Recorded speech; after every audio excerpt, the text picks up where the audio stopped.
আসসালামু আলাইকুম সবাইকে। আজকে যে ভিডিওটি শেয়ার করব, এই ভিডিওটি ধারণ করেছিলাম হচ্ছে 6 তারিখ। তো সেদিন গাজীপুরে একটা আমাদের পারিবারিক প্রোগ্রাম ছিল।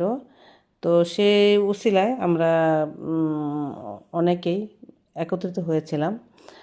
দেখা যায় যে অনেকের সাথে চাইলেও আত্মীয় স্বজন অনেক আমাদের আছে, কিন্তু চাইলেও দেখা করা সম্ভব হয় না। আর আমি সাভার থাকার কারণে দেখা যায় যে আরও অনেক সময় সময় মিলে না। তো যাই হোক, আসলে আত্মীয় স্বজন সবার প্রতি সবার টান মায়া মমতা আছে, কিন্তু দেখা হয় না। তো যখন দেখা হয় তখন দেখা যায় আমরা প্রাণ খুলে আমরা অনেক আনন্দ করি, গল্প করি। তো আমাদেরও তাই হয়েছিল। চমৎকার কিছু আমরা সময় কাটিয়েছি।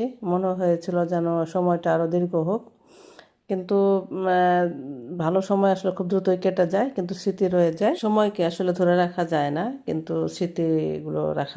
তো ভালো থাকুক আমার এই প্রিয় মানুষগুলো, প্রিয় মুখগুলো। তো ইনশাল্লাহ আবার হয়তো কখনো আমরা একত্র হব। ধন্যবাদ।